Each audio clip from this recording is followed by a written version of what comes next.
Hola, ¿sí me escuchan, chicos?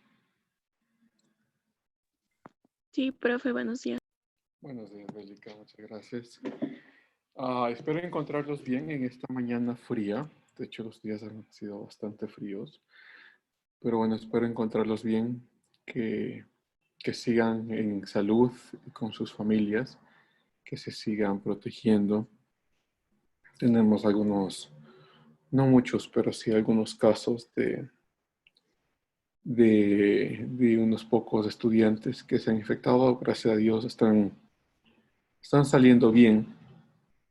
Am, pero esto por lo menos nos llama a no bajar la guardia, a prestar atención en lo que estamos haciendo y a seguir siendo muy cuidadosos, ¿no? Sobre todo con nuestras familias, porque ustedes pues son bastante jóvenes y la probabilidad de que ustedes tengan algo mm, y o repercusiones graves no es tan alta, pero sí de sus familiares, ¿no? Es decir, de las personas de la tercera edad, de sus abuelitos o incluso sus papás, ¿no? Entonces tenemos que seguir cuidándonos. Son buenas noticias después de todo que tengamos algunos avances de una posible vacuna de la Universidad de Oxford en Inglaterra. Pero claro, esta vacuna vendrá para Ecuador y América Latina el próximo año, ¿no? Pero por lo menos son buenas noticias. Lo que quiere decir es que debemos estar con mucho cuidado, por lo menos hasta el final del año, ¿no? Y seguramente terminaremos, claro, nuestro semestre de esta forma, y es posible que la mitad del segundo semestre, o sea, del próximo semestre también tengamos de forma virtual. Entonces, eso. Ahora, yo les quiero mostrar ya para entrar en clase qué es lo que vamos a hacer esta semana, pues, o las semanas que vienen, ¿no? Entonces, déjenme les comparto.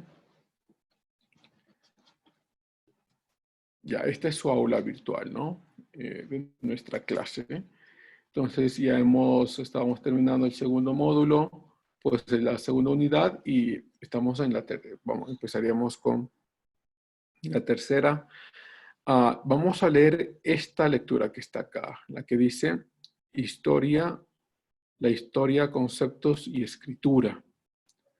Y ojalá le estén viendo todas, ¿no? Entonces vamos a otra vez hacer esta lectura de acá. La historia, conceptos y escritura. Entonces ustedes le dan un clic aquí. Acá tienen el link para que se puedan bajar la lectura. Y la lectura, ya les comparto. La lectura es esta de aquí, ¿no? Que dice, pues acá está, ¿no? De hecho es un capítulo de un libro, ¿no? De François Doucet, la historia, conceptos y escritura, no es mucho, son 20 hojas, si no estoy mal. Ahora, aquí está solo este capítulo, o sea, bueno, la introducción y el capítulo 1, ¿no?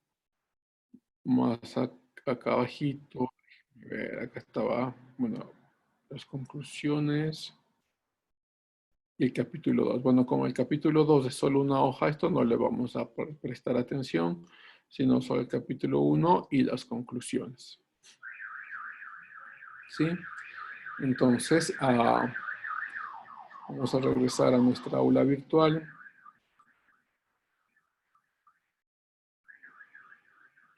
Y pues vamos a armar nuestra tarea, ¿no?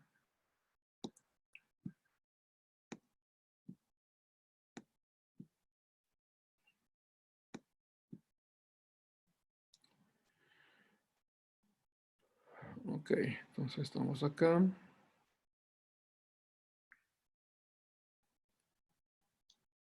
Espérenme que hay gente que está recién entrando.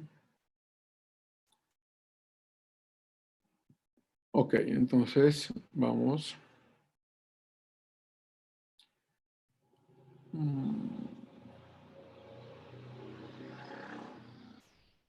tarea.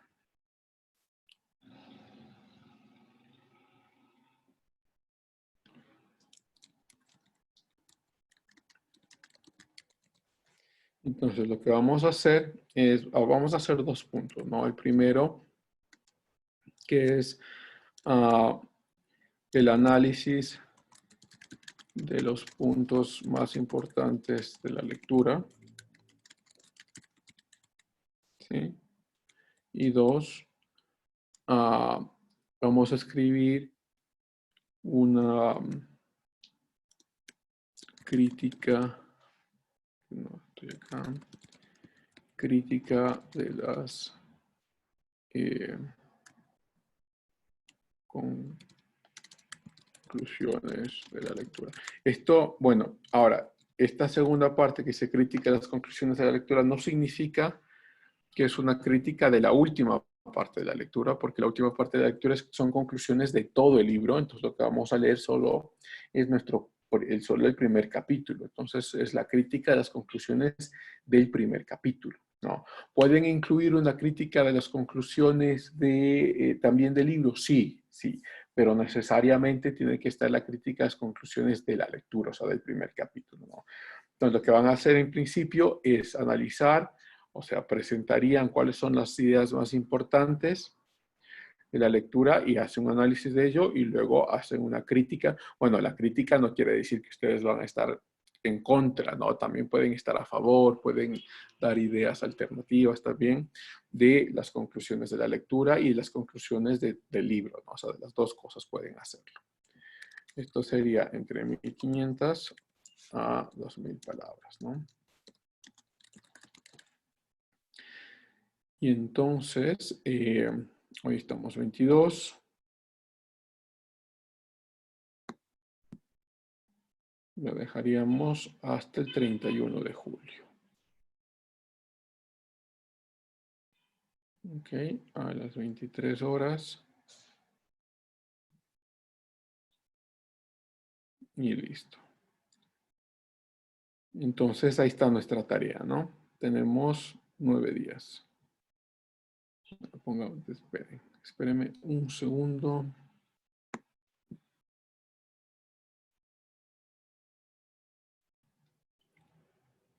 Hagámoslo un poco más. Agosto.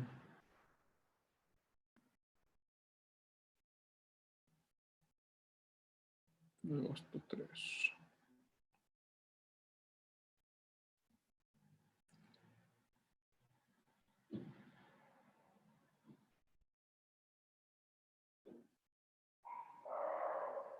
Oh, se me perdió.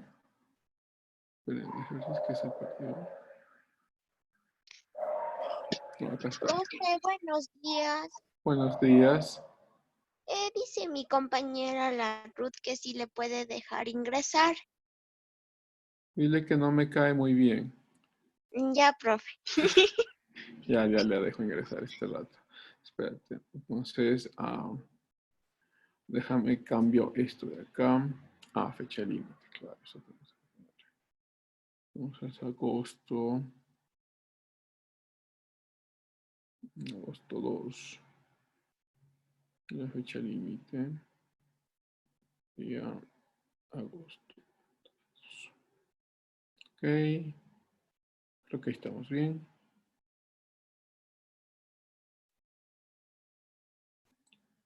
Sí, ahí está, ¿no? Entonces tendríamos 11 días. 11 días está mejor. Tendríamos hasta el domingo, ¿no? Domingo 2 de agosto, o sea, semana y media, un poco más de semana y media para hacer nuestra tarea. Ok, entonces otra vez, ¿no? Para que quedemos claros, la lectura que vamos a hacer es de esta última unidad que tenemos. La lectura se llama la historia, conceptos y escritura, ¿sí? Y la tarea es esta, ¿no? Entonces vamos a analizar, primero a presentar, ¿no?, los puntos más importantes de la lectura y luego hacemos un análisis de estos puntos. Y la segunda parte es una crítica. Otra vez, esta crítica no quiere decir que vamos a criticar el archivo per se, sino que, o sea, sí podemos criticarlo, eso sí se puede hacer, pero la idea es que ustedes puedan decir si es que están a favor, en contra, o tienen alguna lectura diferente a las que el autor ha mencionado, ¿no? Estas son las críticas de la conclusión del capítulo, o sea, de todo el capítulo, pero también de la última sección de la lectura, que es las conclusiones de todo el libro. ¿Ok? Entonces, así estaríamos para las 2 próximas semanas. ¿Está claro lo que vamos a hacer, chicos? ¿O tienen alguna pregunta?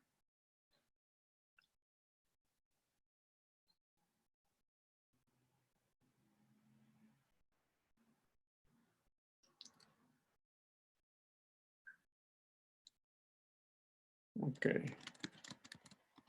Está claro entonces, ¿no?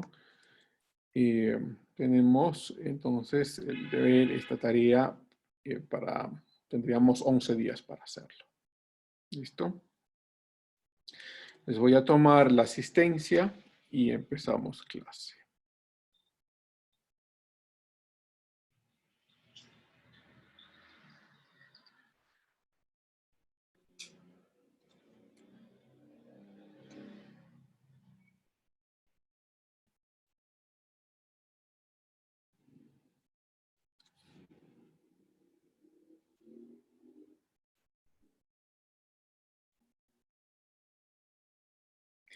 Ok, Denis. Buenos días, profe, presente. Gracias, Denis. Alex. Alex. Ashki no está. Brian, assisting by.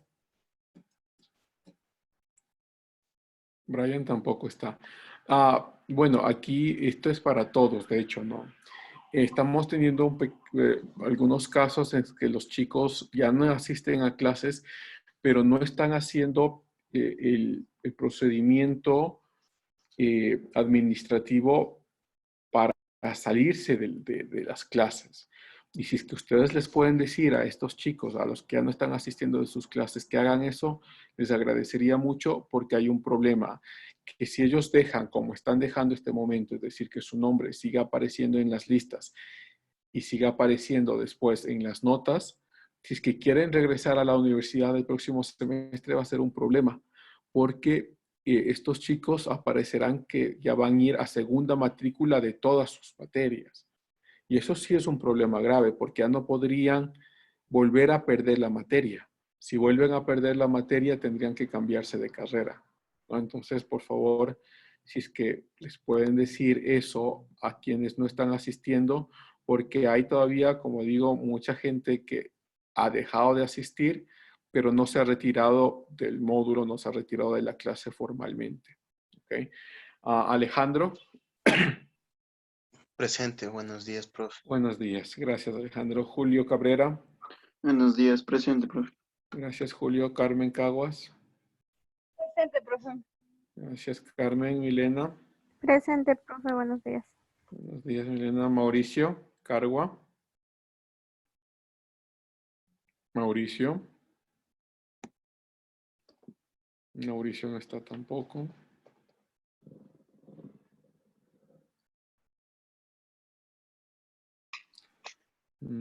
Ok. Porque molestia System vaya, acabo de conectar. Porque me hace falta. Ok. Déjame te pongo. Perfecto. Listo, Brian. Mauricio no está. Pamela Chanata. Buenos días, presente. Gracias. Buen día. Tommy Cruz. Presente, profe. Gracias, Tommy. Ruth Cujilema. Presente, profe, buenos días. Buen día, gracias. José Daniel Ebla. Buenos días, presente, profe. Gracias, buen día. Judith. Buenos días, presente. Gracias, Judith. Carla García. Buenos días, presente. Gracias, Edison Fabián. Buenos días, presente. Gracias, Catherine Guzñay. Presente, profe, buenos días. Buenos días, gracias, Bélica. Presente, profe. Gracias, Evelyn Carolina. Buenos días, presente, profe. Buenos días, gracias, Ana Carolina. Buenos días, profe, presente. Gracias, buenos días, Ricardo. Presente. Gracias, Lenín Núñez. Buenos días, profe, presente. Gracias, Lenin. Ana María. Buenos días, profe, presente. Gracias, Ana María. Diego José. Buenos días, profe, presente. Buenos días. Gracias, Marisol. Silvana Marisol. Buenos días, profe, presente. Gracias. Pedro Pingos. Presente, profe, buenos días. Buenos días, Pedro. Segundo. Buenos días, profe, presente. Gracias, segundo. Delia Quispe. Buenos días, profe, presente. Gracias, Delia Rubí Quispe. Presente. Buenos días. Buenos días. Adriana Ramírez. Buenos días, profe, presente. Gracias, Adriana. Darío Ricaurte. Buenos días, profe, presente. Gracias, buenos días. Ariel Ríos. Buenos días, profe, presente. Gracias, Ariel. Carmen Rosero. Buenos días con todos, presente. Gracias, Carmen. Merci. Buenos días, profe, presente. Gracias. Jenny Tene. Buenos días, presente. Gracias, Jenny. Ángeles Valdés. Buenos días, profe, presente. Buenos días. Maeva Velasco. Ok. Angie Yupangi. Presente. Gracias. Valeria Zumba. Presente, profe. Gracias, Valeria. Daniel Zurita. Buenos días, profe, presente. Gracias, Daniel. Y Jenny Tene acaba de entrar.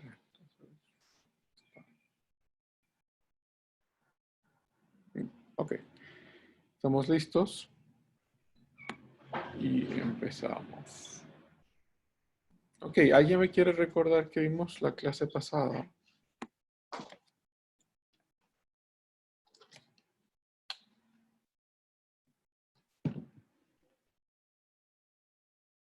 Ah, supongo que nadie. Ok, entonces, Hablamos un poco de la Inquisición. ¿a quién estaba hablando? No la veo. Yo, Ah, Bélica. Ok, te escucho, Bélica.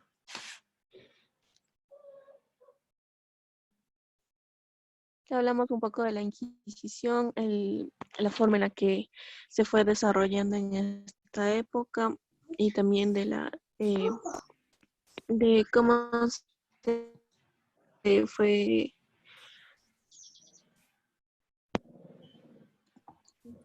Ok, espérame un segundo que aquí está.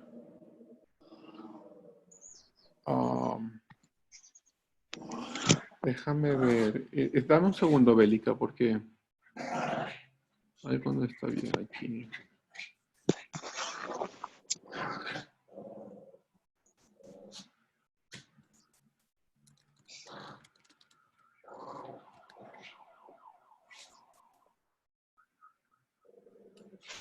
Ricardo, ¿estás con el micrófono encendido? No. Ok, entonces tenemos otro Ricardo Moreira acá. Está con el micrófono encendido y no eres tú. Ok, Ricardo, ¿puedes hablar, por favor? Hola, hola, hola, hola. Ok, mantén tu micrófono encendido, por favor. Sí. Sigue hablando, Ricardo. Sí. Es que necesito saber quién es quién. ¿Sigue hablando, Ricardo? La Ilustración fue un movimiento cultural e intelectual primordialmente europeo que nació a mediados del siglo XVIII y duró hasta los primeros años del siglo XIX. Uno de los principales autores de este movimiento son Montesquieu, Voltaire y Rousseau, o Rousseau. Ok, Ricardo, ya lo hemos sacado, pero es raro. Eso sí me ha parecido muy raro. ¿No te conectaste quizá de algún otro dispositivo? No, solo tengo mi teléfono y mi computadora, pero estoy usando la computadora ahora mismo y el teléfono no. Ok, gracias por avisarme.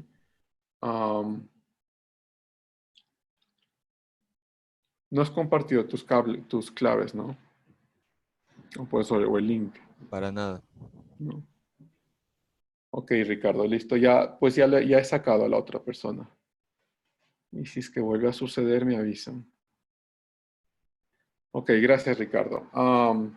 Bélica, sigue, por favor. Te estábamos escuchando.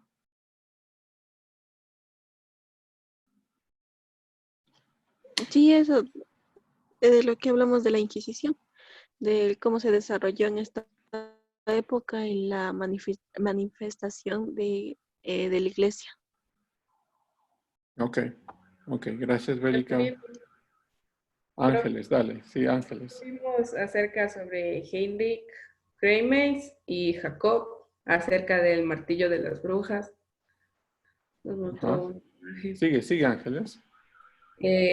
Más o menos nos decía que era un fenómeno que se podría montar, o sea, se podría basar más en el morbo.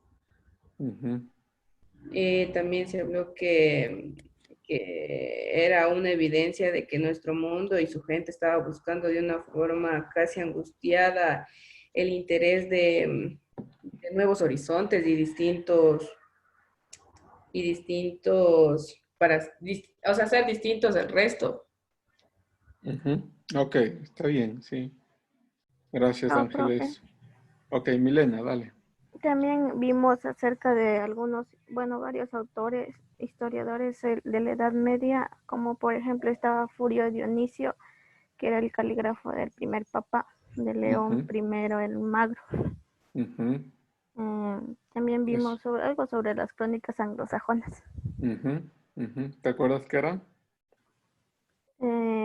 El hecho por, un hecho por algo de las mujeres, de los monjes, el hecho por los monjes, que estaba hecho por los monjes y no, no me acuerdo. No, está bien, está bien. Bueno, las crónicas anglosajonas eran una recopilación histórica del pueblo anglosajón, es decir, de Inglaterra, desde el año 60, o sea, del año 60 de nuestra era, hasta el siglo XI. Entonces se considera como una de las recopilaciones históricas más importantes solo del pueblo anglosajón de casi 1000 años, ¿no? De, de historia. Ok, Milen, está muy bien. Lo que vamos a ver hoy, entonces, es ya adentrarnos, como habíamos dicho ya, a la Edad Moderna. Y luego, bueno, esto lo vamos a hacer en estas dos próximas clases. Las otras 2 semanas estaremos ya en la Edad Contemporánea, si es que todo va bien. Y luego entraremos ya a las escuelas de la historia, ¿no? Y terminaríamos pues, nuestro semestre. Lo que vamos a ver hoy entonces es la Edad Moderna. La Edad Moderna más o menos data, esto ya lo habíamos dicho, pero da igual, más o menos data desde la Revolución Francesa en 1700, no, de hecho desde la Revolución Americana sería desde 1776. Otros lo pueden datar desde la Revolución Francesa, ¿no? Que es en 1789, pero da lo mismo, es decir, está al finales de la década del siglo XVIII, ¿no? Pues la Profe, última década del XVIII, sí. ¿qué fecha dijo de la Revolución Americana? ¿1700? 1776. Ya, profe, gracias. Ok, de hecho, el 4 de julio, que fue hace poquito, se celebró la Declaración de Independencia de Estados Unidos y salió ahí, me permiten solo un minuto nomás, un comentario medio suelto, salió, como ustedes están viendo, bueno, ojalá lo estén viendo, hay una suerte de explosión social o implosión social en Estados Unidos con varios movimientos de izquierda, sobre todo los movimientos de LGTBI y los movimientos anarquistas y marxistas. Hay una implosión que sigue hasta ahora en Estados Unidos muy fuerte y esto ha influido incluso en algunas universidades. El 4 de julio, que es, como digo, fue hace poquito, lo que trajo fue gente que fue a las calles a destruir algunos de los monumentos de los ingleses, incluso algunos de los monumentos al cristianismo. Se destruyeron o se quemaron varias estaciones de policía. y al punto al que iba fue que incluso la universidad fue Yale, sí, fue la Universidad de Yale, una de las consideradas una de las mejores universidades del mundo, aunque eso está en veremos, ¿no? Porque lo que está pasando, lo que ha pasado en los últimos años, o la última década por lo menos, muestra algo preocupante, sobre todo en las universidades anglosajonas. Bueno, en nuestras universidades también, pero la parte anglosajona se sigue o sigue avanzando de forma muy preocupante, ¿no? Entonces, la Universidad de Yale sacó el 4 de julio una nueva declaración de independencia. Y resulta que esta nueva declaración de independencia niega los principios de la primera declaración de independencia, ¿no? Porque claro, creo que lo había dicho aquí antes, pero no estoy seguro. Estados Unidos pasa por un proceso de algunos años de liberación de la colonia. Y cuando ya se unen los que se consideran los padres de la nación, fueron, si no estoy mal, fueron 54 padres de la nación que se reúnen para firmar la Declaración de Independencia. Resulta que al menos 50 de ellos eran cristianos y de hecho eso se puede ver en la misma declaración, ¿no? Que no es parte de nuestra clase, eso, si es que ustedes siguen y yo también, lo veremos la próxima, no, de hecho ni siquiera la próxima, usted debería ver es en Edad Moderna, pues en Historia por Épocas 2, ¿no? Pero bueno, o sea, en esta declaración de independencia, de hecho, ok, ya que estamos en clase, y me tomo solo un segundo, les voy a mostrar. Declaración.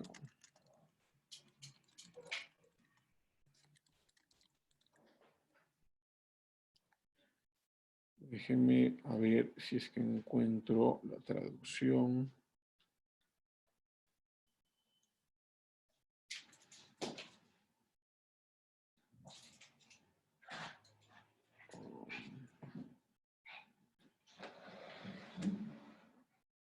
Ok, en español siempre es un poco más complicado. Pero sí debe haber. Denme solo un segundo, yo lo busco rapidito. Texto de la declaración.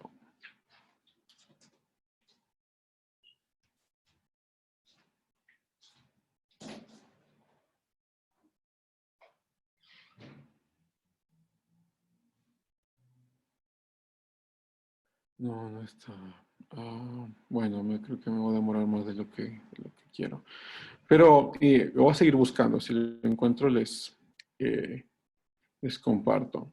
Pero claro, en la declaración surge una, o se ve claramente una influencia muy fuerte del pensamiento inglés que sale desde John Locke sobre todo. Y claro, John Locke era cristiano también. No, acá está, ya lo tengo. Déjeme, entonces lo comparto. Y eso se puede ver en la Declaración de Independencia, ¿no? Esto está, es evidente, sobre todo para la creación después de los derechos humanos, ¿no? Esto es ya, me estoy saliendo mucho de la clase, pero así muy rapidito, ¿no? Los derechos humanos se piensa que salen desde la Revolución Francesa, porque hay una declaración de derechos del hombre en la Revolución Francesa y luego una declaración de derechos de la mujer también en Francia, pero la primera declaración oficial de algún tipo de derechos es de la Declaración de Independencia de Estados Unidos, ¿no? Que ustedes le están viendo acá. Entonces dice, cuando en el curso de los acontecimientos humanos se hace necesario para un pueblo disolver los vínculos políticos que lo han ligado a otro y tomar entre las naciones de la tierra el puesto separado igual a que las leyes de la naturaleza y el Dios de esta naturaleza le dan derecho. Un justo respeto al juicio de la humanidad exige que se declaren las causas que le impulsan a la separación. Sostenemos como evidentes estas verdades, que todos los hombres son creados iguales, que son dotados por su creador de ciertos derechos inalienables, que entre estos están la vida, la libertad y la búsqueda de la felicidad, que para garantizar estos derechos se instituyen entre los hombres los gobiernos que derivan sus poderes legítimos del consentimiento de los gobernados, que cuando quiera que una forma de gobierno se haga destructora de estos principios, el pueblo tiene el derecho a reformarla o abolirla e instituir un nuevo gobierno que se funde en dichos principios. Bueno, hasta ahí y sigue, ¿no? Es un poco más largo. Pero lo importante es esto, ¿no? Es decir, que la Declaración de Independencia de Estados Unidos es una declaración que está basada en los principios cristianos, es decir, la libertad, el derecho a la vida. Acá han puesto la búsqueda de la felicidad, pero el texto o los escritos de John Locke ponían la salud como otro de los derechos, no la felicidad per se. Y ya, ¿no? Y todo que está fundamentado pues en la creación. Y claro, yo solo mencionaba esto porque el 4 de julio de este año se sacó una nueva, no es que sacaron oficialmente, sino una universidad en Estados Unidos sacó otra declaración de independencia, era la Universidad de Yale, pero influenciados sobre todo por lo que está pasando en Estados Unidos, ¿no? Por toda esta implosión de algunos movimientos políticos, ¿no? Y bueno, en esta nueva declaración se niega lo que esta primera declaración había dicho, ¿no? O sea, se niega la existencia de Dios, se niega la existencia de que estos derechos estén basados en Dios, y se niega, de hecho, sino que estos derechos están basados en la racionalidad. Y se niega luego los principios del liberalismo. Bueno, hablar del liberalismo es bastante grande. Y demás. Es una carta bastante larga, de hecho, si alguien la quiere algún rato ver. Dejar de compartir. Y ya, eso es lo que pasó, ¿no? Pero bueno, o sea, estábamos diciendo que el 4 de julio de 1700, o sea, ¿cuándo empieza la Edad Moderna? Más o menos. Algunos lo datarían desde 1776, que es la Declaración de Independencia de Estados Unidos. Otros historiadores lo datan desde 1789, que es la Revolución Francesa. Y no es parte de nuestra clase, pero sí lo verán bueno, sería en un año, tendrían que verlo, ¿no? La Revolución Francesa, que fue un periodo muy catastrófico, muy violento, un periodo donde las supuestas ideas de libertad y de fraternidad se vieron ensangrentadas de forma cruel, ¿no? Porque ya cuando los revolucionarios toman el poder empezaron a asesinar a todo el que se consideraba contrarrevolucionario. Entonces ahí matan también a los gobernantes franceses, ¿no? A Luis y a María Antonieta los decapitan. Y es un periodo bastante trágico. O sea, muchos creen que nuestras libertades y las ideas de libertades vienen desde la Revolución Francesa. Pues yo tengo ahí muchas dudas, ¿no? Porque aunque las ideas, claro, de libertad se dieron durante este periodo que se llamó el periodo de Ilustración, algunos ilustrados que iban en contra del cristianismo y otros que no, pero la Revolución Francesa en sí es un periodo muy crítico. Es como también la Revolución Liberal en Ecuador, ¿no? La Revolución Liberal, cuando ustedes ya vean historia del Ecuador, historia local, es un periodo muy crítico. O sea, pareciera que desde ahí existe el fundamento del liberalismo, pero el liberalismo visto como esta suerte de división entre la iglesia y el Estado. Pero en esta división, Eloy Alfaro asesinó a mucha gente y sus ejércitos mataron a muchísima gente, ¿no? Entonces, tratar de, o por lo menos yo soy muy crítico cuando escucho personas que ensalzan a Eloy Alfaro o ensalzan la Revolución Francesa, soy muy crítico porque lo que pasó en esos periodos fue muy sangriento al fin y al cabo, ¿no? Pero bueno, desde la Revolución Francesa hasta, estoy hablando de la Edad Moderna, ¿no? Hasta, algunos historiadores lo datan hasta 1914, que sería el inicio de la Primera Guerra Mundial, y otros historiadores lo datan hasta 1945, que sería el final de la Segunda Guerra Mundial, ¿no? Entonces tenemos alrededor de 4 siglos que serían la Edad Moderna, ¿no? Pues lo que vamos a hacer en estas 2 semanas es revisar la historiografía de estos 4 siglos. Y después, finalmente, tendremos la Edad Contemporánea, que iría claro, desde 1914 para algunos, para otros sería desde 1945 hasta la época actual, hasta donde estamos ahora. Y claro, ya en la edad contemporánea tenemos un número inimaginable de historiadores y escogerlos y estudiar los más importantes es una tarea difícil, pero vamos a intentarlo, ¿no? Vamos a escoger a los más importantes y que ustedes puedan conocer a las personas o los historiadores más importantes de estas dos edades. Ok, entonces estamos en la Edad Moderna. En la Edad Moderna sale, lo voy a poner acá en el chat, varios historiadores, ¿no? El primero de ellos, a ver, déjenme lo escribo acá.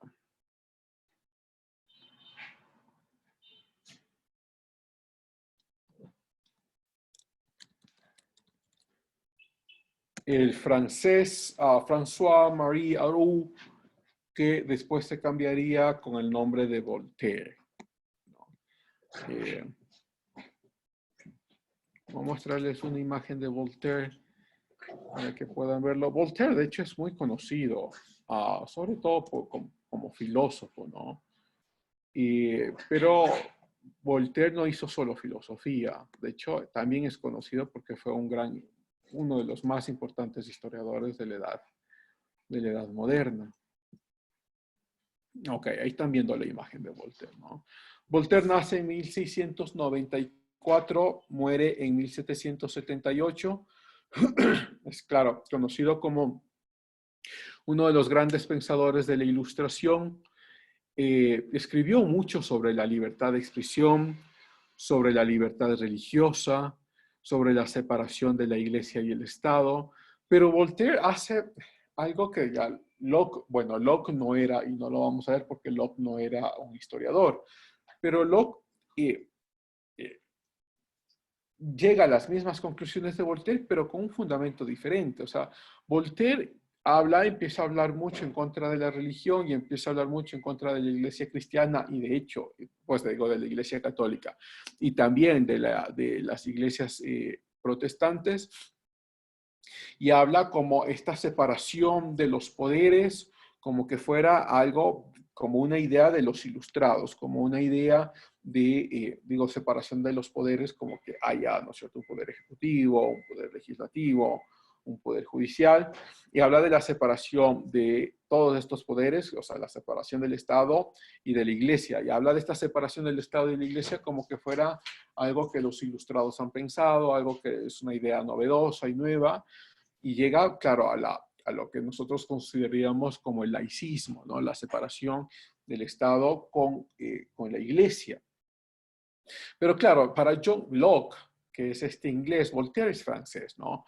Pero John Locke, que no es historiador, él sí es filósofo per se, bueno, filósofo político, él diría, llegaría a las mismas conclusiones que Voltaire, pero de hecho de un fundamento separado. Él diría, de hecho, todos estos principios que tenemos ahora vienen del cristianismo. La separación de la Iglesia y el Estado viene del cristianismo. Cuando dice dar al César lo que es del César y a Dios lo que es de Dios, es un principio cristiano. La separación, el laicismo es un principio cristiano. Y por eso lo que habíamos visto, ¿no?, en la Declaración de Independencia. De hecho, más abajito desarrollarán esta misma idea del laicismo, ¿no?, la separación de la Iglesia y del Estado. Pero bueno, Voltaire, entonces fue un escritor muy versátil. Escribió varias obras literarias, novelas, ensayos, y claro, lo que nos importa para esta clase, obras históricas, ¿no? Quizá una de sus más famosas obras, la voy a escribir en el chat. Perdón. A ver, ¿dónde estamos? Creo que tengo que dejar de compartir. A ver. Ahí está, ¿no? Quizá una de sus más famosas obras es esta, ¿no? La historia, que se llama así, Historia de Carlos XII, que es una narración histórica que se lee como novela. Esto es interesante de Voltaire, y todavía pasa hasta ahora, no tanto, pero pero algunos escritores sí lo hacen así, es decir, escriben la historia como que fuera una novela. Y ahora, contemporáneamente ya no se hace eso, ya es muy poquitos los que intentan hacer eso, pero contemporáneamente se escribe ya la historia como historia per se, no como una novela. Y cuando encuentras un escrito narrativo que parece una novela, ya no se le pone como un escrito histórico, sino como una novela histórica. Es decir, ya sale del área de la historiografía y entra al área literaria, y dentro del área literaria hay una sección, una de las escuelas del área literaria, que es la literatura histórica. Es decir, que hay literatura que se basa en ciertos hechos históricos, pero que a la final sigue siendo literatura, ¿no? Y que son, además, que son muy entretenidas, ayudan mucho también para entender la historia. Quizá uno de los escritores más interesantes que me gustan a mí es Gorton. Gorton escribe mucho de novelas históricas y son fascinantes. Pero eso, ¿no? Entonces Voltaire lo que hace es escribir sus escritos históricos, los hace como que fueran una novela, pero al fin y al cabo son escritos históricos, ¿no? Carlos XII era un rey sueco y él escribe sobre Carlos XII como el rey de Suecia y su batalla con Rusia o su eterna confrontación con los imperios rusos, ¿no? Y el colapso de Suecia a mano de Carlos XII, ¿no? Esta es una de sus primeras obras históricas que él escribe. Luego él escribirá, lo voy a poner también acá en el chat. A ver, no, que como estoy compartiendo pantalla se me borra. Ok, aquí está. Luego él escribirá una obra muy famosa que son las cartas filosóficas de 1734. Donde no habla solo de filosofía, habla también mucho de historia. Y en estas cartas filosóficas él ensalza mucho y desarrolla mucho la idea de libertad religiosa y de tolerancia.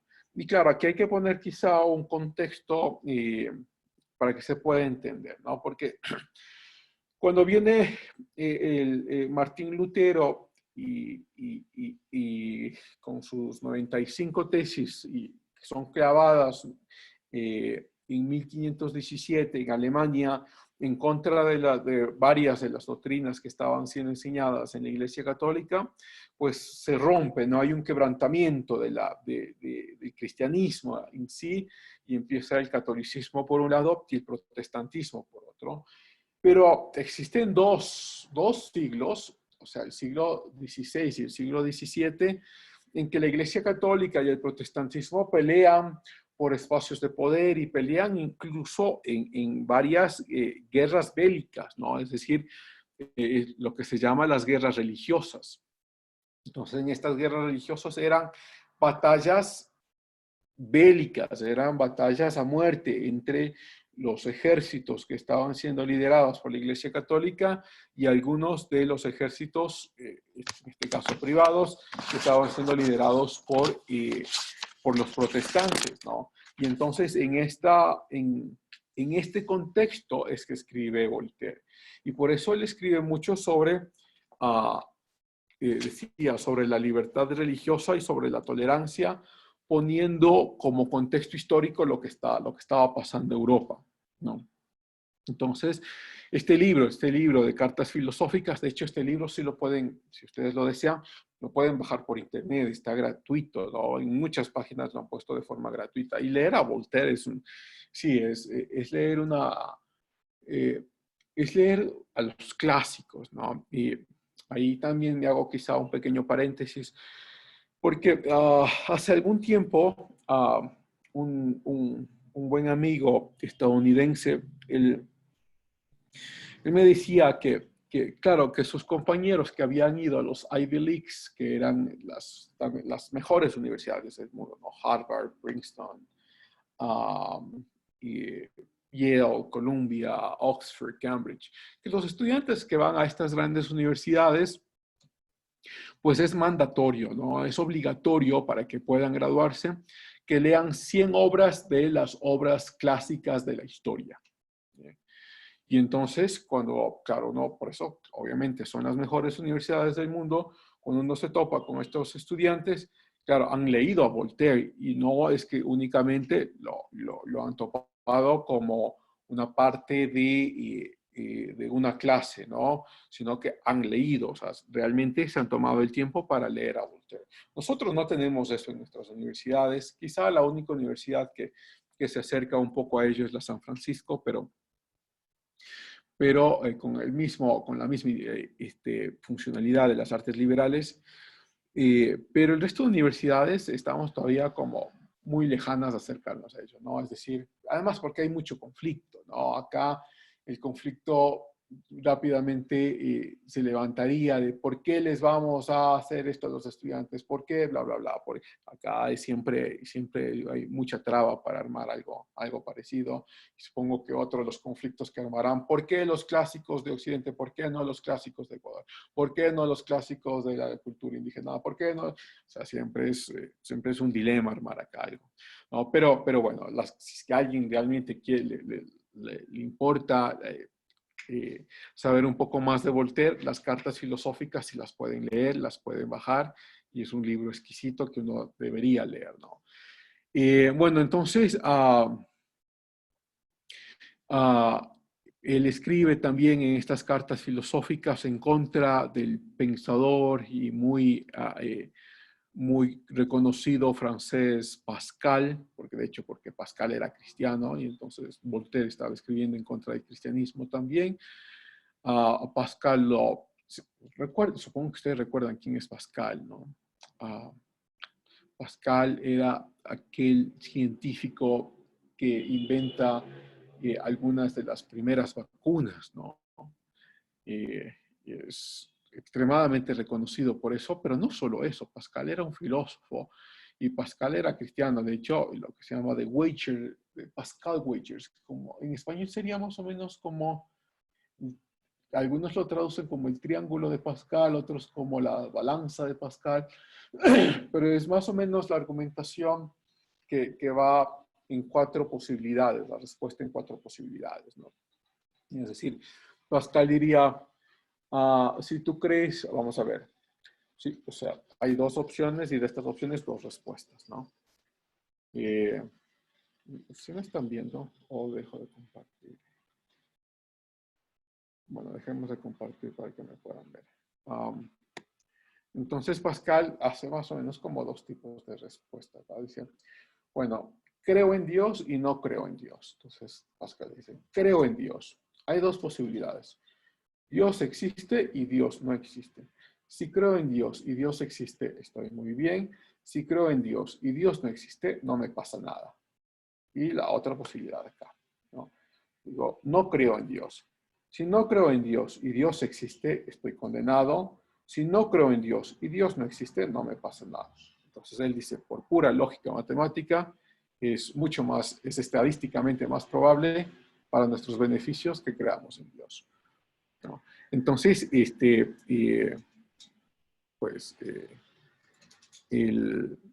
Voltaire escribiría mucho en contra de Pascal, ¿no? Luego escribiría, lo voy a poner acá, una obra muy, muy conocida que es El siglo de Luis XIV.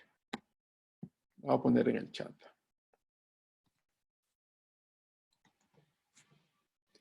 Las fechas que ustedes están viendo ahí, 1731, 1734 y 55, son las fechas en las que se publican estas obras, ¿no?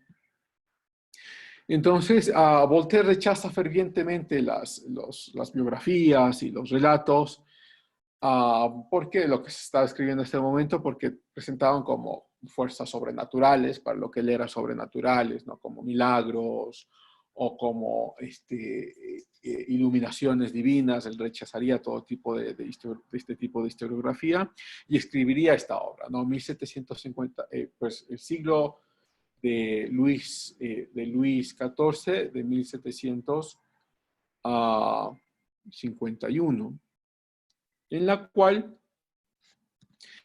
él esboza la historia universal de los reyes, guerras, civilizaciones e incluso modales, es decir, cómo se desarrollan los modales, pero de un periodo específico, del periodo de Luis XIV, porque para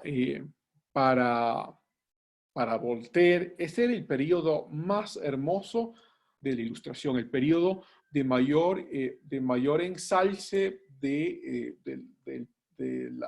la humanidad, de los pensamientos, del análisis filosófico, de la historia. Entonces, en esta obra del siglo de Luis XIV, lo que hace es ensalzar el tiempo de Luis XIV. Bueno, que no es solo el tiempo de Luis XIV, no. De hecho, son como más o menos 50 años, que es desde la muerte del cardenal Richelieu, bueno, esto no necesitan saber, hasta la muerte de Voltaire, de Luis XIV, pero bueno, es un periodo del siglo XVII en la que Voltaire decía era el periodo de mayor florecimiento de las artes y la filosofía, ¿no? Entonces es una obra histórica, pero con cierta tendencia, ¿no? Mejor dicho, con una alta tendencia a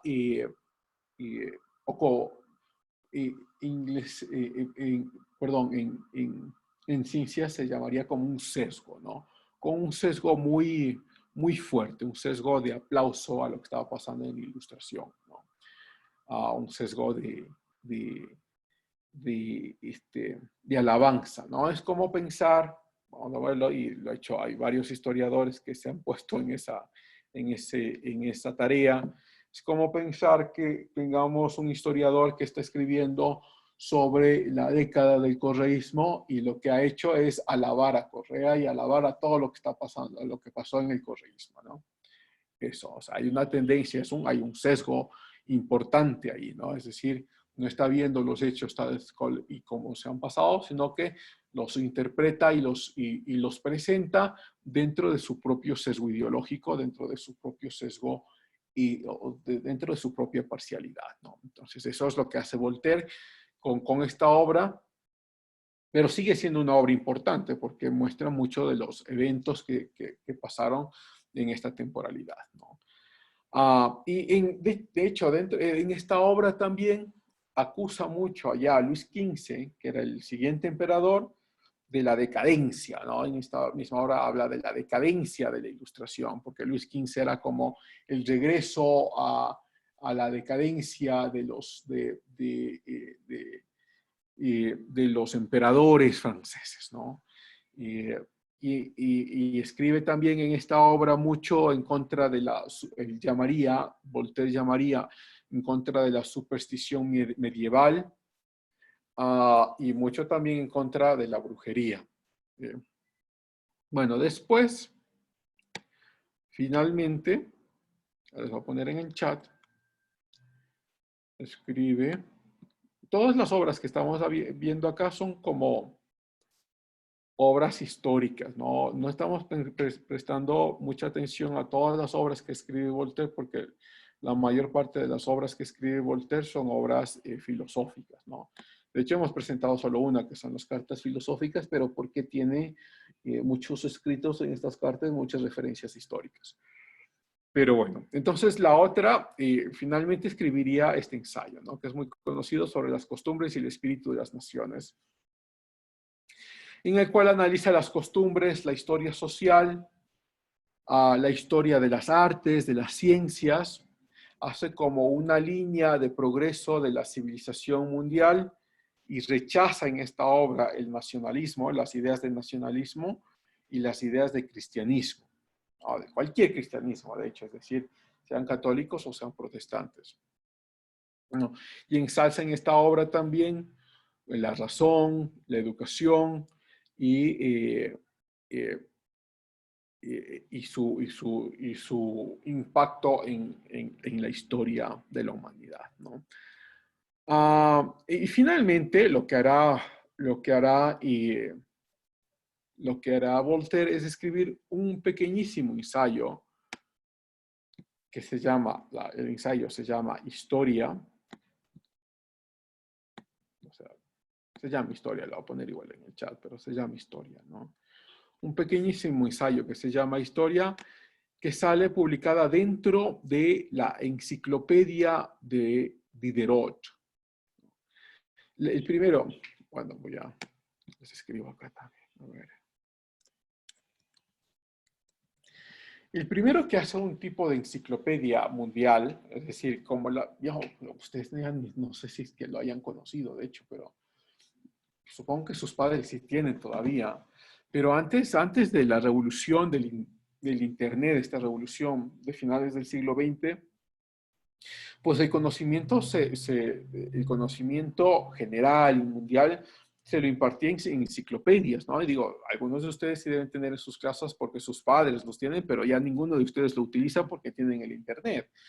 Pero claro, antes del Internet se utilizaban las enciclopedias, ¿no? Que eran unos libros gigantescos y que además venían separados, o podría ser por temas, o podría ser alfabéticamente, ¿no? Es decir, tenías un libro, más o menos, acá tengo de hecho, bueno, esta no es una enciclopedia, esto es mi pequeño almanaque de estadísticas históricas mundiales.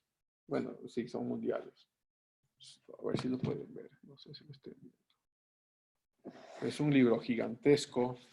De hecho, la primera vez que vi este libro, lo he tenido acá porque lo estoy utilizando, la primera vez que vi este libro fue como hace 10 años en la biblioteca del Congreso de Washington.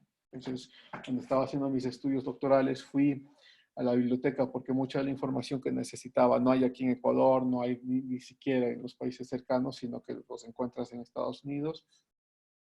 Y fue la primera vez que vi este libro y me enamoré del libro porque hay demasiada información que uno debe tenerla. Después ya este libro lo compré hace 3 años, ¿será? Quizá un poco más. Quizá 4 años.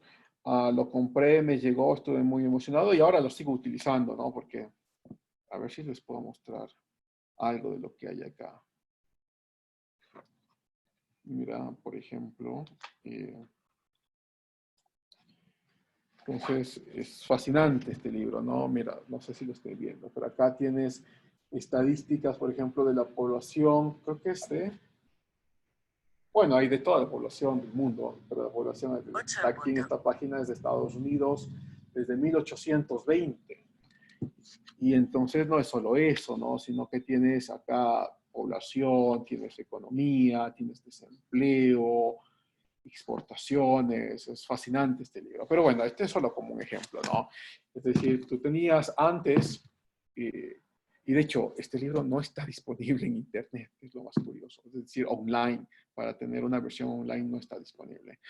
Pero bueno, antes tenías entonces estas enciclopedias que eran libros como estos, ¿no? Gigantescos, pero los tenías dividido en secciones, ¿no? Los tenías dividido o por temas o de forma alfabética. Entonces, teníamos en la casa más o menos eran unos 30 de estos libros, ¿no? Un libro iba de la A a la C, el otro de la D a la F y seguía, ¿no? Entonces, podías encontrar cualquier tipo de información. El primero que hace esto, el primero que escribe una enciclopedia, o sea, de estas características, es Diderot, este pensador francés.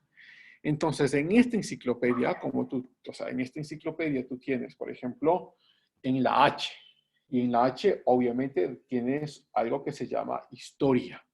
Y Diderot le pide a Voltaire que escriba esta sección de historia para la enciclopedia de Diderot, ¿no?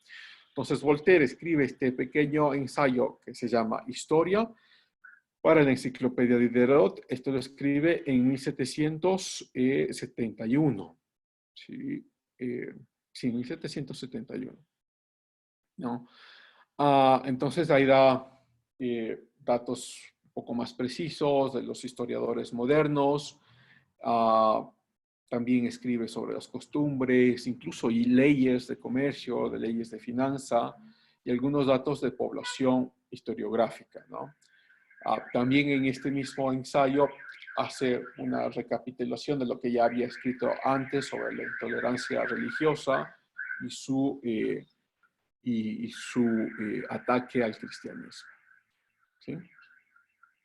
Y bueno, Voltaire finalmente fallece, ¿no? Él muere en 1778 y, como les decía, Voltaire, aunque es mucho más conocido por sus ideas filosóficas y su impacto en la filosofía política, también fue un gran historiador y por eso lo estamos poniendo dentro de nuestra clase. Ok. ¿Alguna pregunta ahí de Voltaire? Si no, paso al siguiente historiador. Profe, entonces a Voltaire sí lo vamos a considerar como historiador, no como escritor. Sí, historiador, es parte de nuestra clase. Es parte de nuestra clase. O sea, sí deben estudiarlo, deben memorizarlo si quieren. Y ojalá puedan leerlo, ¿eh? De hecho, eso sería mi recomendación, ¿no? Que lean a Voltaire.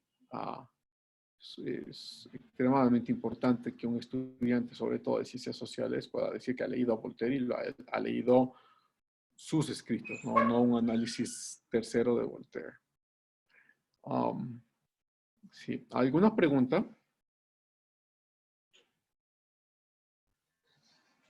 No. Ok. Bueno. Nuestro siguiente historiador en esta recapitulación que estamos haciendo de la historia mundial o de la historiografía mundial, estamos en la Edad Moderna, es David Hume. Voy a ponerlo acá en el chat. Y déjenme busco una imagen de Hume para que podamos verlo. Acá está el gordito Hume. A ver.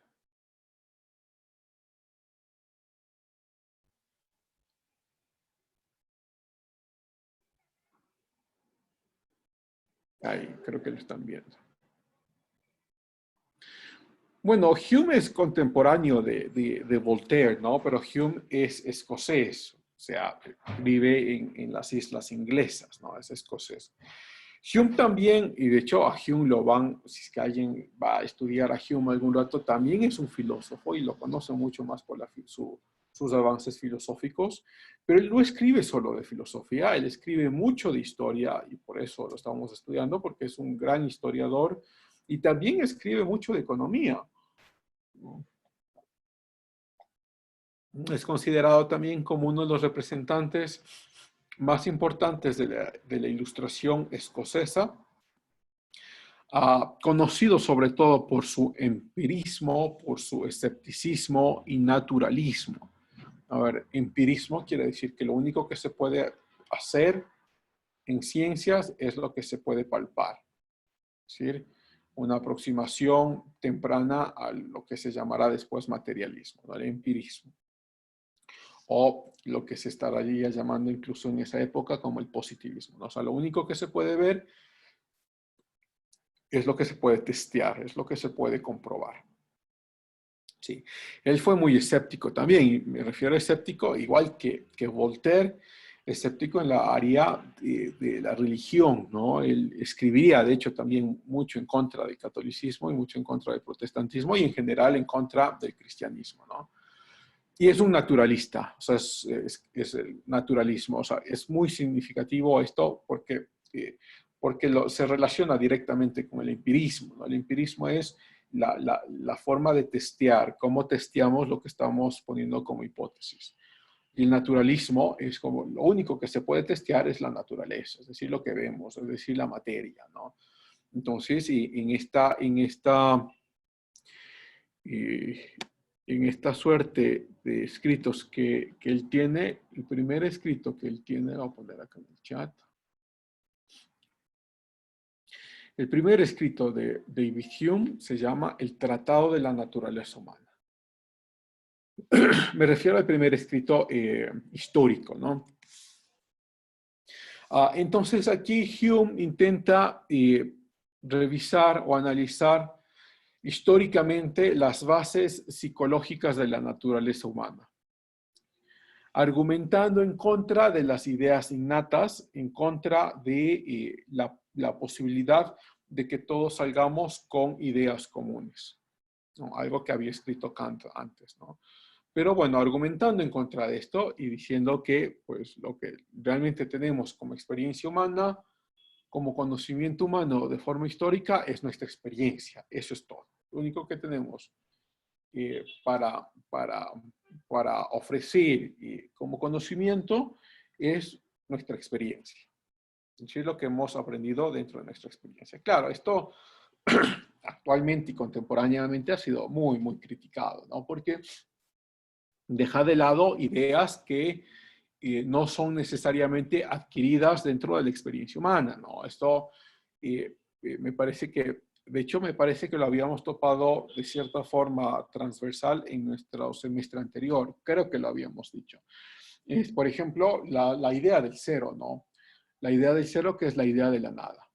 Esta idea de la nada, tú no tienes en tu experiencia humana ningún acercamiento con la idea de la nada, ¿no? Con la idea del cero, pues con la nada en sí, es decir, la experiencia material con la nada. No puedes tener experiencia material con la nada, ni experiencia material con el cero. Y sin embargo, esta idea del cero y esta idea de la nada es esencial y es primordial para todo tipo de comprensión matemática, es esencial para todo tipo de hecho, de relación de parámetros o de construcción de parámetros como los derechos humanos, como la construcción de parámetros como la legalidad, porque necesitas un parámetro objetivo, inamovible, que no sea material, para poder tener parámetros materiales, ¿sí? Es decir, ¿por qué tienes la legalidad en contra del asesinato? ¿Por qué hay leyes en contra del asesinato? Porque tienes una concepción inmaterial que menciona que la protección de la vida es esencial. Entonces, como tienes una concepción inmaterial que menciona que la protección de la vida es esencial, es primordial, entonces construyes materialmente las leyes que van en contra del asesinato. Entonces, la legalidad se basa, de hecho, desde este punto de vista, la legalidad se basa en parámetros que son inmateriales, que no los puedes ver. ¿Dónde en la naturaleza tú puedes encontrar que la vida es esencial? No la puedes encontrar. De hecho, la naturaleza es muy cruel, ¿no? Digo cruel al extremo, ¿no? Ahí sí es la supervivencia del más fuerte, la supervivencia del más adaptado, ¿no? Y los débiles caen y los débiles son consumidos, ¿no? Y los débiles son muertos al fin y al cabo, ¿no? Entonces no tienes una concepción, es decir, para la construcción de la legalidad, como para la construcción de los parámetros de moralidad o para la construcción de las matemáticas, necesitas estas ideas que no son materiales, ¿no? Como la idea del cero. Entonces, claro, yo digo, actualmente Hume es muy criticado. Bueno, muy no, quiten la palabra muy. Es criticado por algunos filósofos. Otros lo siguen estudiando como que fuera todavía un dios de la filosofía y de la historia. Pero, claro, Hume escribirá eso, ¿no? Es decir, que todo el conocimiento que tenemos únicamente se deriva de la experiencia humana. Ningún otro conocimiento puede derivarse de la experiencia humana, ¿no? Ahí, y solo permítame, hago otro paréntesis muy chiquitito. Es como pensar también en el infinito, ¿no? Nosotros no tenemos ningún tipo de experiencia con el infinito. Es decir, nosotros no tenemos ningún tipo de experiencia con el infinito. Y sin embargo, necesitamos la idea de infinito para la misma generación de las matemáticas o de los modelos matemáticos. Entonces tienes la necesidad del cero y tienes la necesidad del infinito, y sin embargo ninguna de estas ideas son correspondientes con la experiencia que tenemos, ¿no? Y de hecho, algo que creo que también lo había mencionado en nuestro primer semestre, es la misma idea de la muerte, ¿no? Esto es pero primordial, porque la idea de la muerte nos acerca necesariamente a un espectro del cual no tenemos ningún tipo de experiencia material, ¿no? Es decir, vamos a ver, si algún familiar de ustedes se muere, ¿no? y lloras, ¿no es cierto?, la ausencia de tu familiar, lo lloras, porque es obviamente, lo extrañas, ¿no? Lloras la ausencia de este familiar y estás en el velorio llorando que tu familiar ya no está ahí. Pero resulta que su cuerpo sí está ahí, ¿no? Su cuerpo está ahí, pero hay algo que ya no está. Y ese algo no es material porque su cuerpo está ahí. Y entonces la muerte nos acerca necesariamente a la concepción de pensar en que la materia no es lo único que existe. Es decir, tú reconoces inconscientemente, y todos los que lloran, que hay algunos obviamente que no lo hacen, pero todos los que lloran la ausencia de sus familiares, es el reconocimiento inintencional e incluso involuntario de que algo que estaba ahí ya no está, aunque su cuerpo sigue estando ahí. ¿No? Aunque el cuerpo de la persona que acaba de fallecer sigue estando ahí, él, su esencia, o ella, su esencia, ya no está. ¿No? Si la muerte nos acerca directamente a la concepción de la inmaterialidad o del espectro inmaterial como una realidad. Es decir, la inmateria es una realidad. Pero bueno, ahí lo dejo como paréntesis porque, claro, digo, a Hume, igual que a Voltaire, se lo lee y a veces en nuestras lecturas podemos llevarnos sus avances y sus análisis, pero sin realmente hacer el ejercicio mental de profundizar en lo que escribieron, ¿no? Bueno, después él escribirá, voy a poner también en su chat, un libro muy reconocido, sobre todo en Inglaterra. A ver, ¿dónde está el chat? Que se llama La Historia de Inglaterra, ¿no?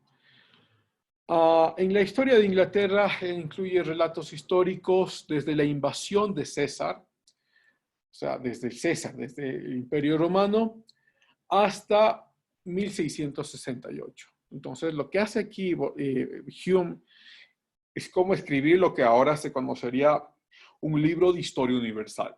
Entonces, tú tienes un libro y hay muchísimos. Ahora, en la actualidad, tenemos muchísimos libros de historia universal y muchos que son obras buenas que se deberían leer porque tienen una recopilación muy importante de los hechos. Entonces, Voltaire lo que hace es eso, ¿no?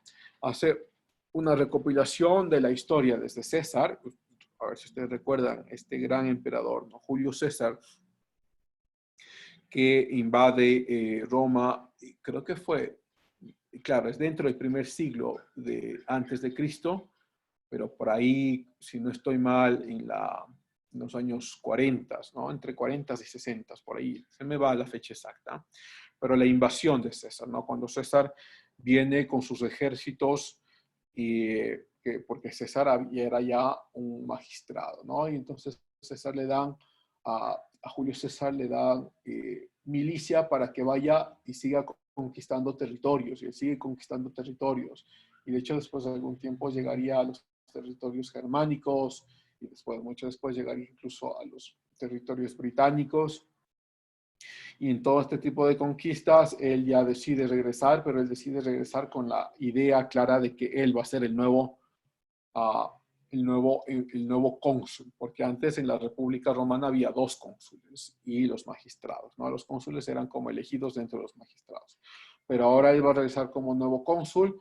La gente estaba temerosa, él regresa, bueno, al fin y al cabo, él regresa con todos sus ejércitos como nuevo cónsul y establece ya no la República Romana desfallece y se establece el Imperio Romano, ¿no? Con el primer emperador que será Julio César.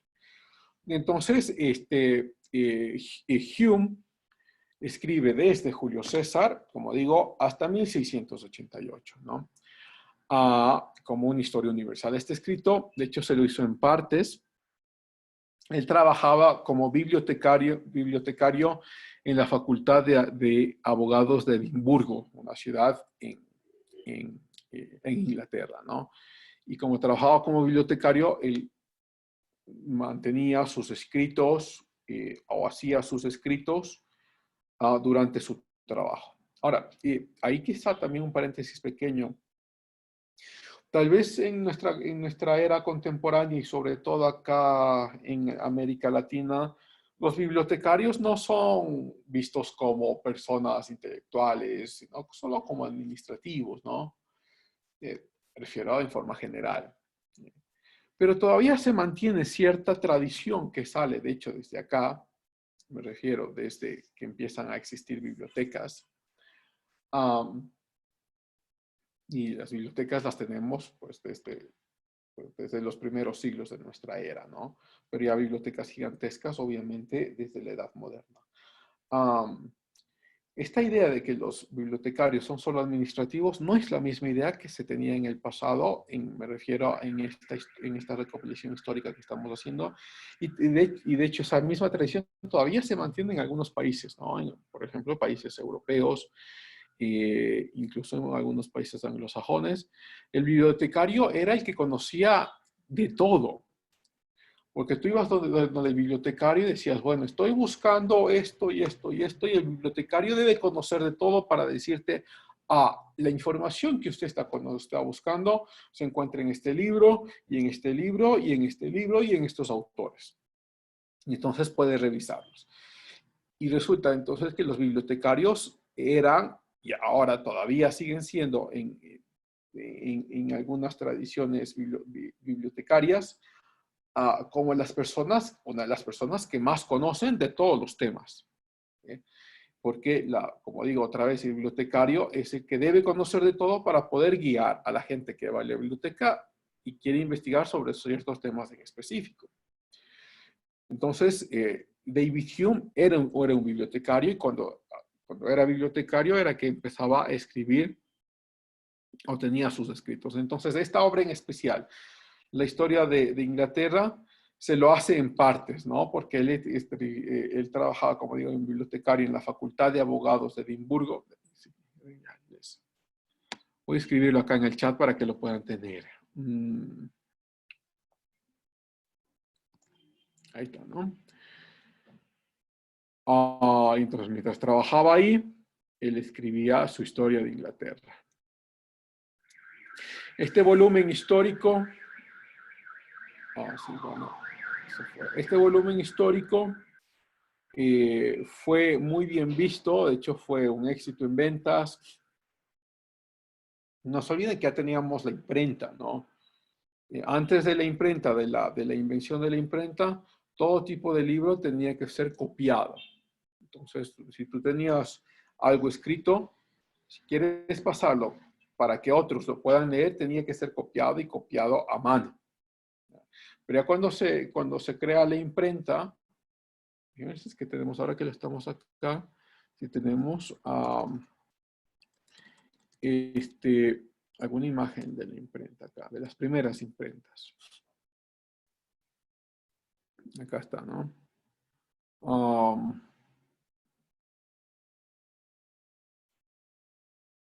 Estoy tratando de buscar dónde están las primeras, porque estas son como más modernas. Porque las primeras imprentas iban escogiendo letra por letra. ¿Cómo está acá? Mira. Así. Se iban escogiendo letra por letra. O sea, tú escogías, acá tenías las letras, y ibas escogiendo letra por letra, armando tu palabra, los espacios y armando la siguiente palabra y luego los párrafos, ¿no? Entonces tenías todo esto que era un párrafo, y luego armabas el otro párrafo y el otro párrafo y armabas así las páginas.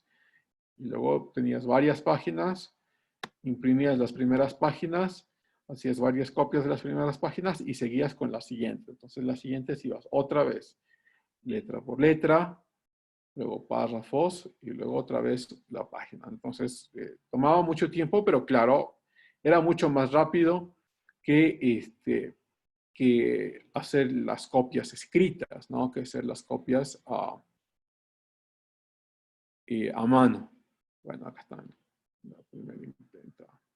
Claro, Johannes Gutenberg es el inventor de la primera imprenta. Bueno, estas imágenes de acá no, estas son imágenes modernas, o sea, digo, después de la primera invención. Pero bueno, ahí está. Dejémosle con la imagen. Entonces, mejor regresemos a David Hume. ¿Sí? Bueno, entonces, Hume hace este escrito, y este escrito fue el escrito de la historia de Inglaterra, ¿no? Fue muy bien visto, fue un éxito en ventas, y se hizo muy conocido en Inglaterra, en Europa también, pero primero en Inglaterra. De hecho, en Europa se lo conocerá ya después de su muerte, pero en Europa fue muy, muy importante. Luego escribe en 1757, escribe su libro sobre las 4 disertaciones. Me lo voy a poner acá.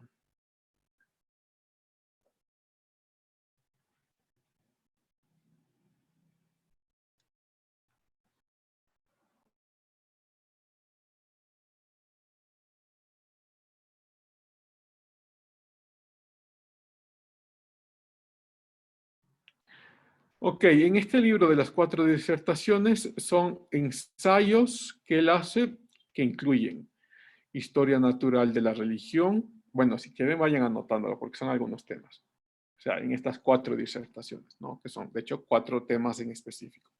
Él escribe historia natural de la religión. Otro tema es las pasiones. Escribe sobre las pasiones, un intento filosófico de las pasiones. Otro tema, escribe sobre la tragedia. Y escribe, finalmente, sobre los estándares del gusto. Sería como los estándares de la belleza, ¿no? Más o menos así.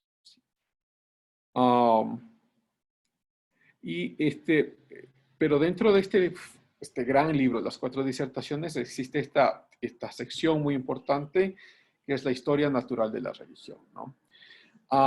En esta sección, Hume argumenta que un politeísmo crudo fue la primera religión de la humanidad y ubica los orígenes de la religión en la emoción. Es decir, que la religión no surgió como una suerte de encontrar a un dios o de encontrar a los dioses o una suerte de pensar en alguna evidencia material de la existencia de Dios, sino que para Hume surgió de la emoción, es decir, de la esperanza, del miedo, del deseo, o sea, esperanza de algo futuro, del miedo de la muerte, del deseo de poder tener alguna relación con algo trascendental, ¿no? Él sostiene sí, Adrián, te escucho. No, perdón, dicen que estaba viendo los chats y se me fue, Lice. Ok, no hay problema. Entonces, él sostiene, pues además, que el monoteísmo, es decir, estas religiones que tienen un solo Dios, surge de la competencia entre religiones, ya que los creyentes buscan distinguir a sus deidades como superiores a sus rivales. O sea, lo que está diciendo Hume aquí es que, o sea, él está explicando desde su perspectiva históricamente cómo nacieron las religiones, ¿no? Entonces dice que en principio fue el politeísmo y que el politeísmo surgió de las emociones, del miedo, de la esperanza. Y después surge el monoteísmo, estas religiones de un solo Dios, pero como una forma, o sea, de acuerdo a él, como una forma de competencia de qué religión es mejor que la otra, y entonces en esta competencia resulta que las mejores deberían ser las monoteístas porque son como nuevas, son como, tienen cuestiones mucho más relevantes porque hay un Dios que está sobre todos los dioses y es el único Dios, y por eso se puede entender que el monoteísmo haya surgido. Claro, él diría que los creyentes buscan distinguir a sus deidades como superiores a los otros, y él critica también las religiones monoteístas, ¿no? Y él diría que las religiones monoteístas tienden a ser más intolerantes e hipócritas que las religiones politeístas. porque diría, por lo menos los politeístas aceptan a otros dioses, pero los monoteístas no aceptan a otros dioses, entonces son más intolerantes. Claro, en esta recapitulación, intento de recapitulación histórica que él hace, pues queda muy... Claro, esta es una crítica contemporánea, ¿no? Han pasado 3 siglos y entonces podemos decir muchísimo más de lo que dijo Hume. Entonces uno puede decir, no es una crítica, no es una crítica justa, porque no entendemos que Hume no sabía muchas de las cosas que sabemos ahora, y está bien, es cierto, ¿no? Y de todas maneras, a Hume le queda como todavía de largo, ¿no? Muy de lejos los debates actuales, ¿no? Es decir, a pesar, vamos a ponerlo así, a pesar de que haya miedo, ¿significa eso que no es verdad? Eso es una de las preguntas trascendentales que se lo hacen pensadores contemporáneos, ¿no? Es decir, supongamos que es verdad el argumento que están diciendo, o supongamos que el argumento que David Hume está diciendo es verdad. Es decir, que la creación de las religiones es por el miedo. Supongamos que es verdad, ok, te damos eso, supongamos que es verdad. ¿Significa eso que Dios no existe? No. O sea, la argumentación contemporánea es demasiado avanzada para lo que estaba escribiendo Hume en su momento, ¿no? Porque, digamos, tú dices, todos los hombres son mortales. Segunda hipótesis, segunda premisa. Sócrates es hombre. Conclusión por hondo, Sócrates es mortal. Es una argumentación lógica, ¿no? Una argumentación deductiva lógica. Pues tienes la argumentación. Entonces, si piensas en la misma forma, digamos, la creación de las religiones se hizo por miedo. Por ende, conclusión, Dios no existe. No, o sea, la conclusión no es lógica con las premisas. Entonces, la argumentación actual es como, aunque supongamos que el miedo sí es parte de la creación de las religiones, ¿significa eso que Dios no existe? No. O sea, no hay ninguna conclusión lógica. Pero bueno, Hume se coloca como uno de los historiadores más importantes de la Edad Moderna, sobre todo en Inglaterra, ¿no? Su historia de Inglaterra trazó las obras de reyes y estadistas, además de incluir temas como literatura, ciencia y obviamente filosofía, ¿no? Y terminamos ahí con Hume. ¿Alguna pregunta que tengan de Hume o en general? Voy a dejar de compartir esto. Y bueno, luego ya vamos a pasar, no tenemos tiempo para el otro, pero hagamos como una recapitulación de los dos. Es decir, Voltaire y Hume salen como historiadores de la Ilustración. Todavía nos falta revisar a otros, ¿no? Pero lo haremos la próxima clase. Salen como historiadores de la Ilustración, pero con un sesgo muy importante, ¿no? Con este sesgo de ir en contra de cualquier avance que se había tenido durante la Edad Media.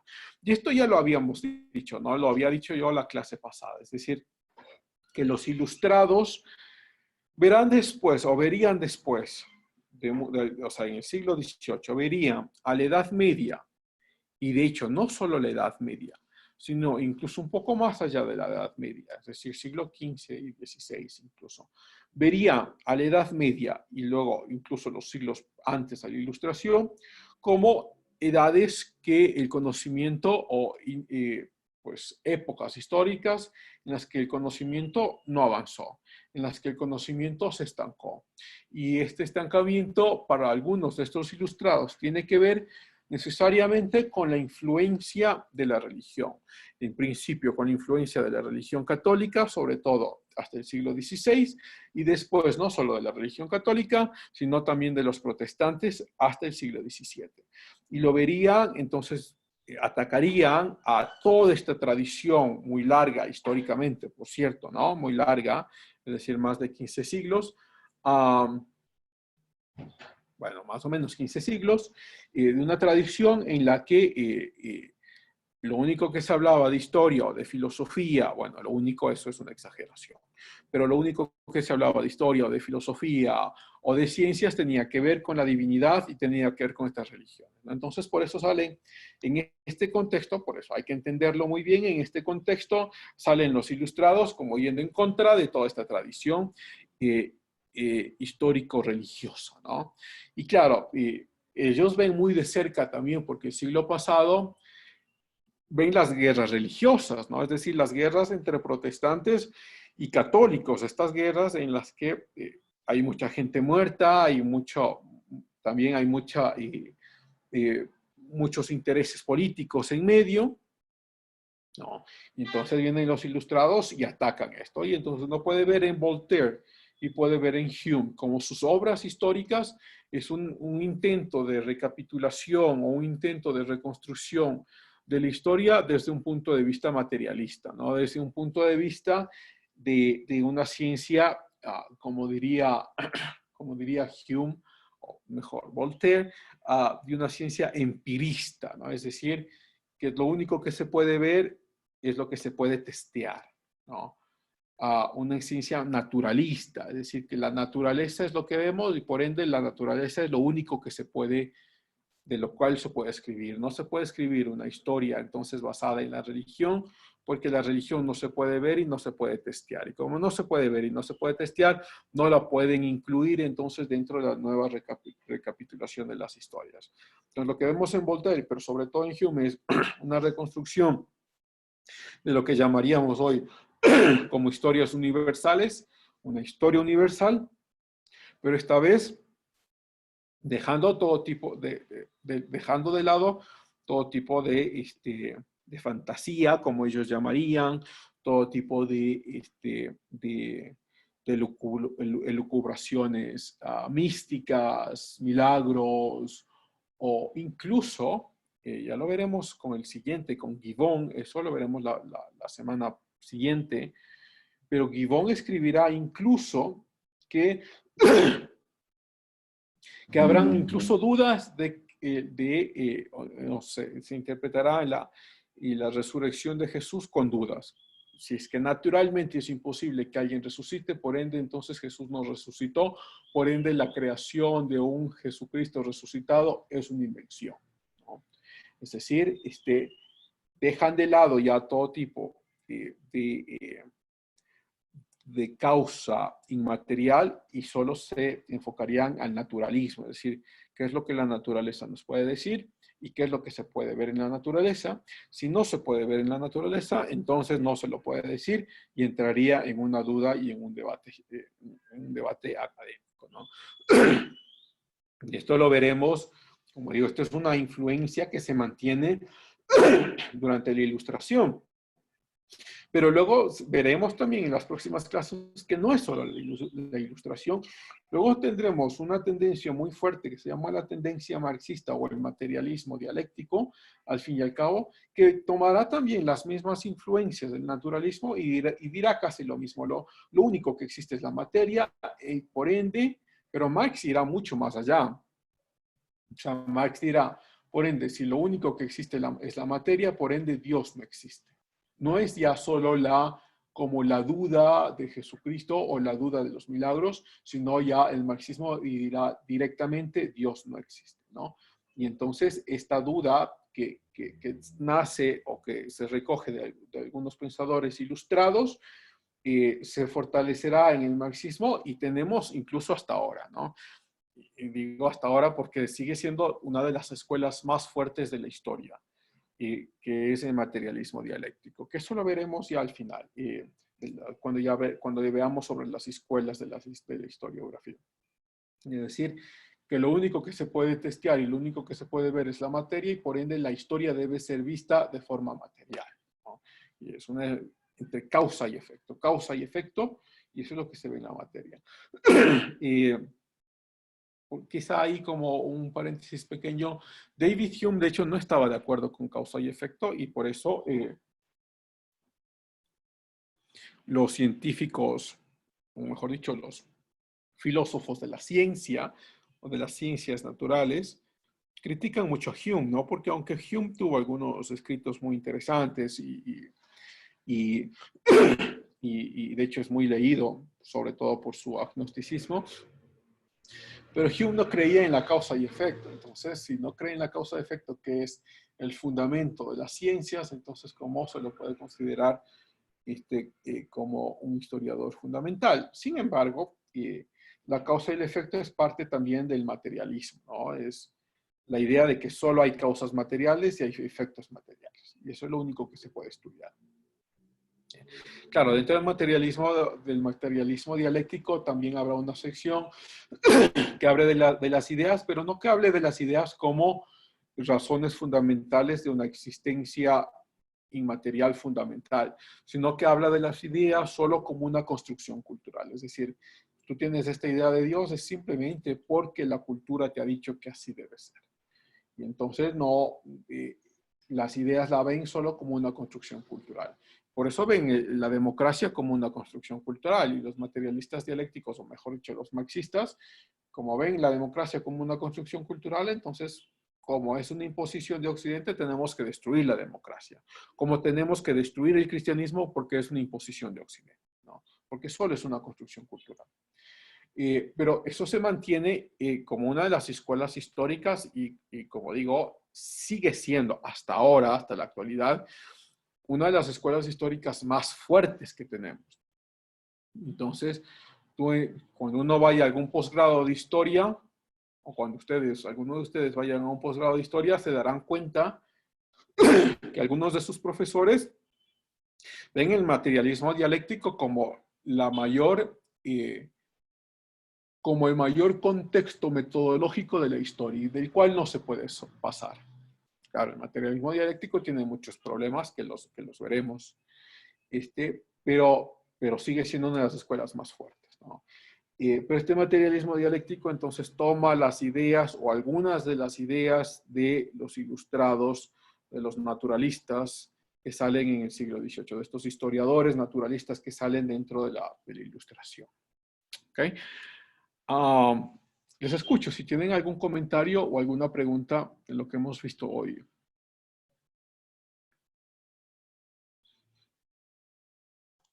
Yo tengo una pregunta. Ok, Judith, dale. Usted había mencionado, no sé si lo interpreté mal o algo del David Hume, Sí, ¿no? David Hume, ajá. Que él decía que el conocimiento se basaba más en la experiencia, sí, en lo que se vivía. Uh-huh. Bueno, yo en ese sentido como que pienso lo mismo, ya que muchos, o sea, nosotros los seres humanos adquirimos mucha información, pero al momento de vivirlo, llevarlo a cabo, es cuando realmente tenemos el verdadero conocimiento, el cómo accionar.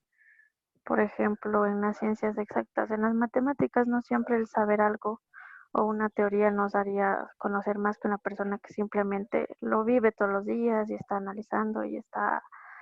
O sea, pienso que sí es importante la experiencia y la vida o lo que nosotros adquirimos, y no solamente la teoría, sino el vivirlo, nos hace tener el conocimiento real de lo que es. O sea, que estaría de acuerdo con él en ese sentido. Ok, gracias, Judith. Claro, quizá hay que hacer como una distinción importante, ¿no? Desde Hume, igual que Voltaire, pero en este caso Hume, pensaría que eso es lo único que existe, ¿no? Entonces ahí, pues habría que pensarlo bien, ¿no? Porque si es lo único que existe, ¿cómo justificas entonces la legalidad? ¿No? Lo que habíamos conversado en clase, ¿no? Y esto es como una pregunta general, aleatoria, no para que necesariamente me la contesten, pero sí la pueden pensar, ¿no? ¿Cómo justificas la legalidad? ¿Por qué piensas que matar es malo? No. Entonces, si piensas que matar es malo, es porque hay alguna idea previa de que se debe proteger la vida. Y esta idea previa de que se debe proteger a la vida no sale de la materia o no sale de la naturaleza per se, porque la naturaleza es cruel, ¿no? Decíamos, la naturaleza es como la adaptación del más fuerte. Si es la adaptación del más fuerte, entonces, y si nos basamos en la naturaleza, deberíamos seguirnos matando y matar a los más débiles. Pero no lo hacemos, y no lo hacemos porque hay una idea previa, ¿no? De esta concepción de que la vida tiene un valor, ¿no? Y entonces, digo, es muy difícil justificar la creación de un sistema de legalidad, como es muy difícil justificar la creación de un sistema de moralidad, ¿no? ¿Por qué robar está mal? Porque hay una idea previa de que hay la propiedad privada, algo que es mío. No puedes quitarme algo que es mío. Entonces, si es que le quitas algo que es tuyo, por ende, entonces hay una idea previa de que robar está mal, ¿no? Y decía también, incluso en las matemáticas, ¿no? ¿Cómo puedes tú contar 1, 2, 3 y 4? Y digo, no solo contarlo teóricamente, sino contarlo materialmente, porque tienes la idea del cero. Sin el cero, y el cero es la inmateria, ¿no? Lo que no se puede tocar. Sin el cero, las matemáticas fueran imposibles. No podríamos contar nada porque no sabríamos dónde está el 1. Porque sabemos dónde está el 1 porque tenemos algo inamovible que se llama 0. No sabríamos dónde está el 2 y dijéramos, no, pero sabemos dónde está el 1, entonces del 1 contamos el 2. Lo que estás haciendo es que el 1 lo has convertido en 0. ¿No? Entonces, la crítica más o menos judidera por la idea de que Hume pensaba que la materia era lo único que existe, ¿no? Y entonces, los avances contemporáneos, uno rápidamente puede presentar 2 o 3 argumentos